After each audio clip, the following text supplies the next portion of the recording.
Myself, architect Prashant Parmar, founder and principal architect of Shayona Consultant. Shayona Consultant is a firm having national and international level experience of over 19 years in the field of architecture and interior. Although our major practice involves in architecture and interiors of high-end residential projects, but we are also into interiors of apartments, corporate offices, hospitals, and so on. We actively participate in helping to create large cultural complexes and spiritual experiences for BAPS Swaminarayan sect, a world-renowned NGO. There are 5 architects and interior designers in my planning team, along with over 200 skilled workers working on site. We always believe in the satisfaction of our client in terms of the aesthetic, in terms of the requirements, in terms of the time frame, and of course the budget.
Today I would be discussing our project Urban Frame House, which is across a plot area of 3600 square feet located right here in the Paldi area of Ahmedabad city.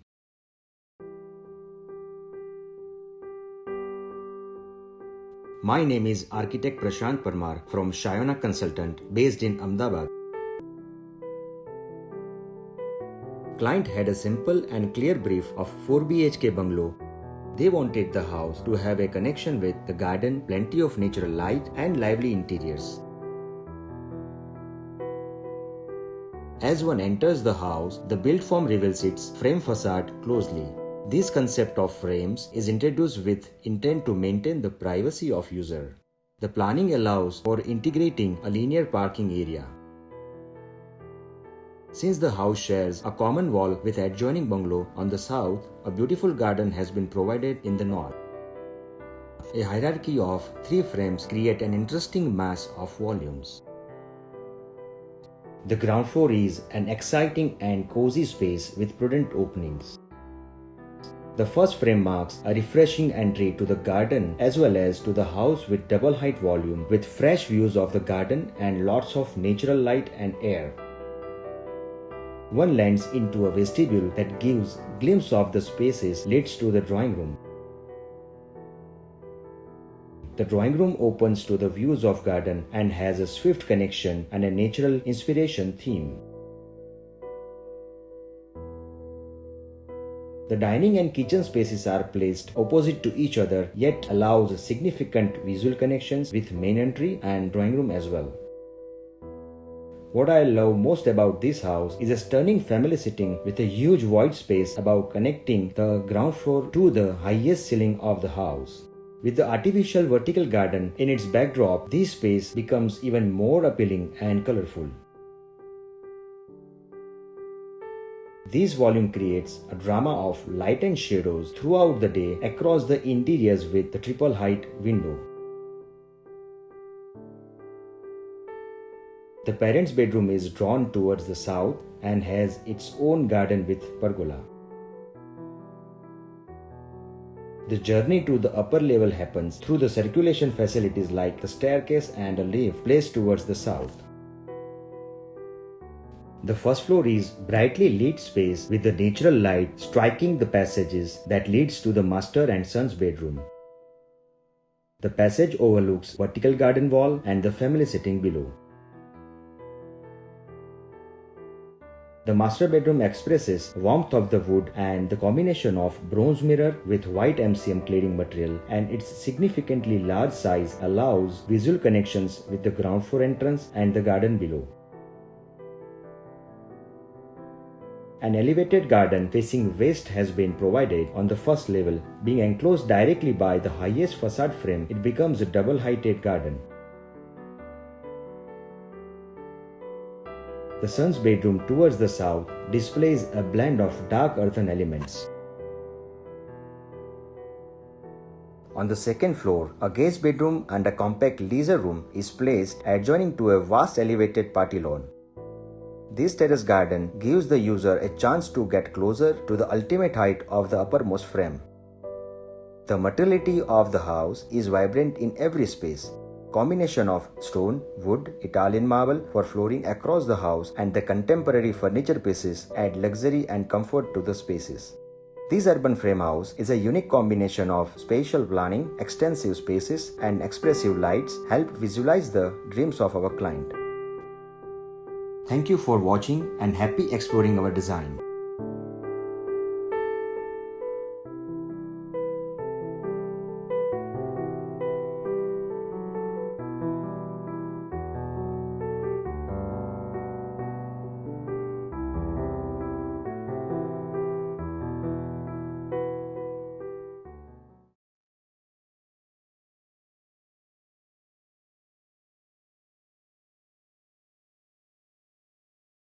Hello everyone.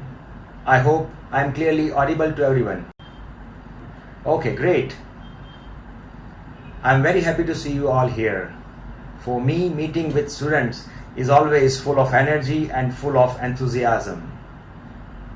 I know student life is all about learning and having fun, with your friends, your batchmates, especially in field like ours, where we have so many group submissions.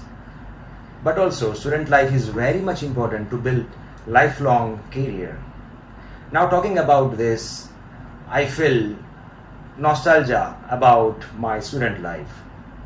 I appreciate Professor Pritisha, principal of SMAID, to organize such a knowledge sharing event.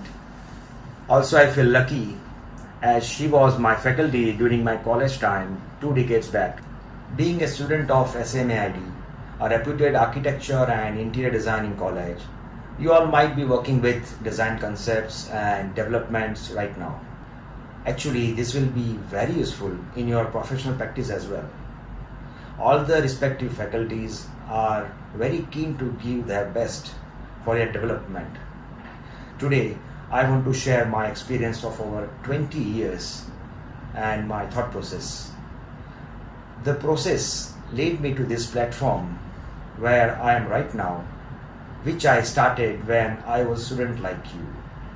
I remember an inspiring quote of Mr. Dashrath Patel, who was a founder of NID, but I will tell you in my words, if you start a career on your own, you will start from zero, but if you add my experience, you will start your career from 20 plus years experience. So choice is yours.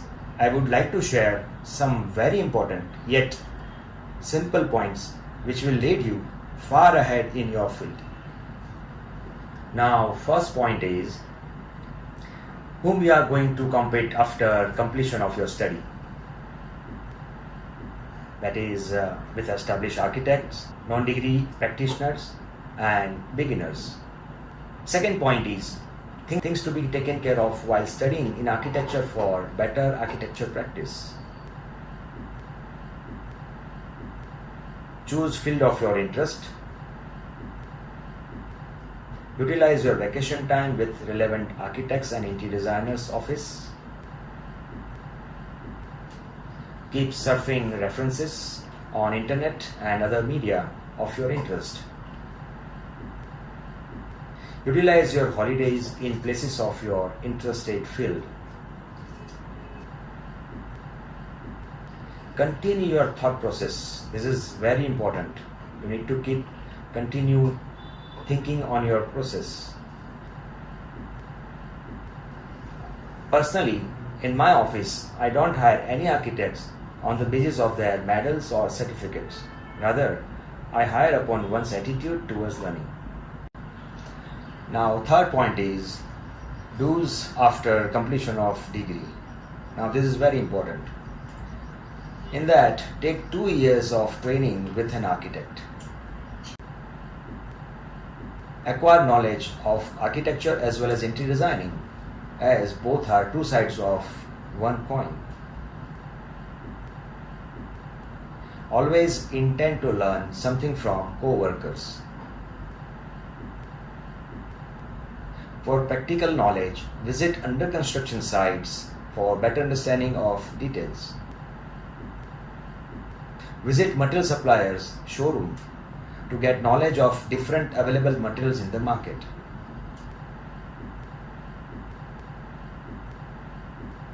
Evaluate your client in terms of opportunity rather than money to explore new concepts and ideas to build a strong relationship. Now talking about don'ts after completion of your degree.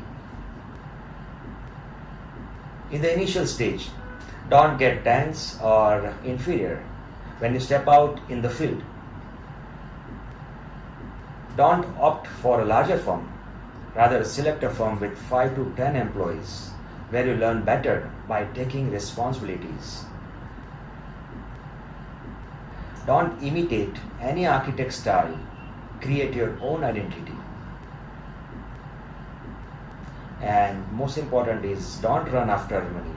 Rather, focus on learning and getting experience and also developing relationship with client. Don't be overconfident, as every third person sitting beside you is more intelligent than you. Don't copy paste exactly from the references for designing purpose. Okay, now talking about the core of this session, processes of architecture practice and project components as a beginner.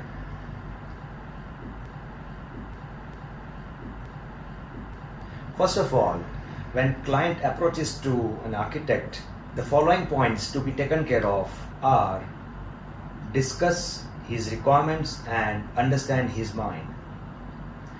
Clarify proposal of your services and agreement of your contract. It is very important at this stage. Then start preparing 2D layouts options. You can prepare 2 or 3 best options, whichever you like. And on the basis of client's requirement and considering the site context and climatic conditions, create best 2-3 options. Now freeze the final layout option on the basis of which you are going to proceed further.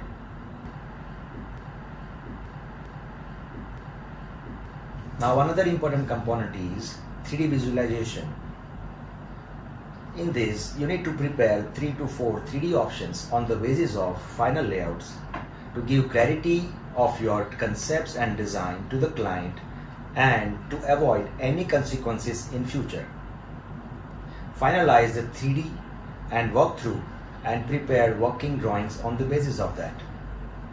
Preparing all the details in advance, which will keep you aware from the challenges in the project execution in future, because perfection in the details keeps you ahead.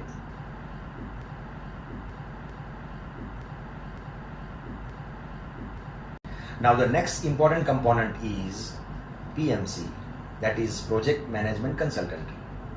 Now what is the job of PMC? He prepares the project timeline with construction stages in very initial stage of the project. So hire a PMC from very initial stage to save time, money and smooth execution of the project.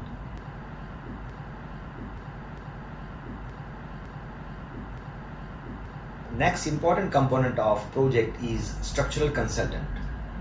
On the basis of final layout, he will propose structural elements along with the structural system, which are to be prepared well in advance before execution starts. That will avoid any rectification in civil work in future.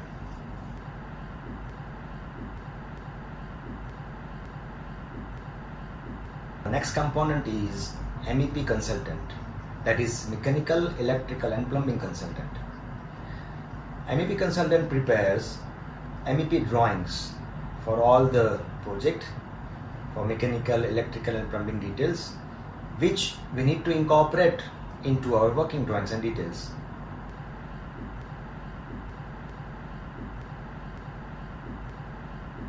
And the next component is civil contractor.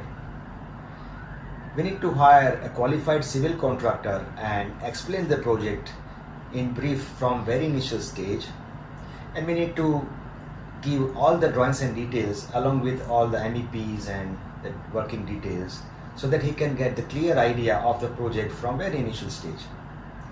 He will prepare BOQ, that is bill of quantities, with cost factor to give idea of the total budget to the client and taking care of the total project construction stages. So apart from this 5 important components, there are many other components as well, but because of time constraint we cannot accommodate right now in this session. Now what are the architect's responsibilities during the project?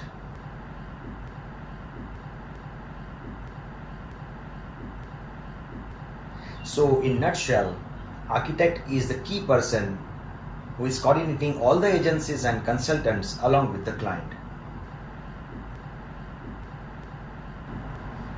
So you need to do various site visits at required stages like foundation, plinth level, each slab levels.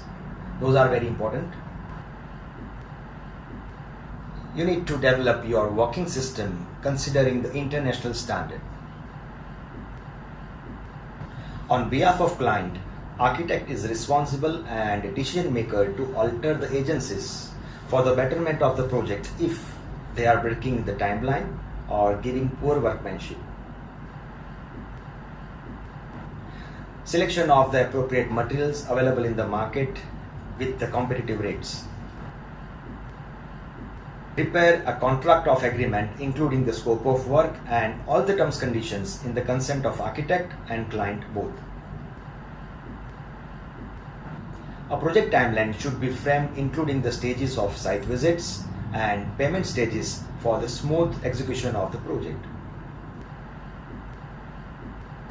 Keep record of every site visits and meeting by preparing minutes of the meeting, that is called as MOM, and send it to the client and relevant contractors time by time to get hurdle-free workflow.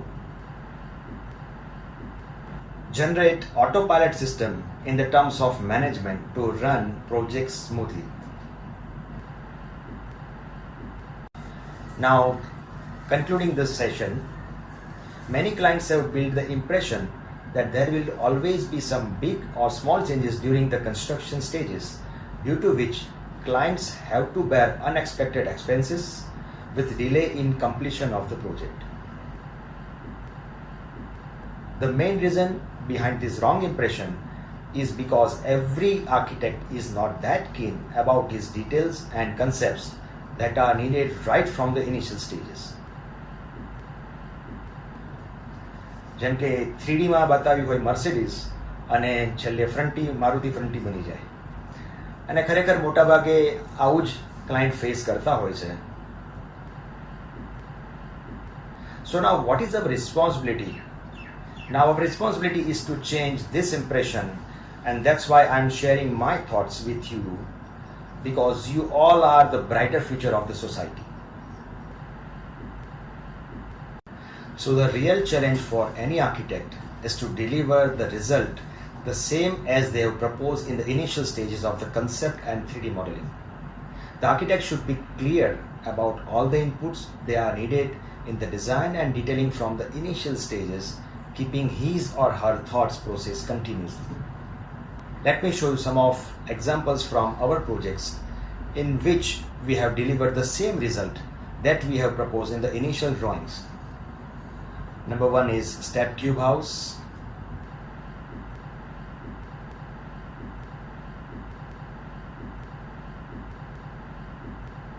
You can see the 3D and the end results are almost one and same thing. Just we have changed little bit material application of exterior. Number two is urban frame house.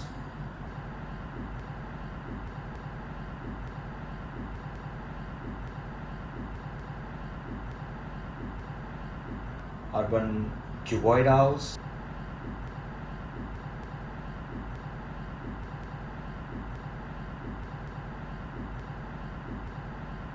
And veranda house.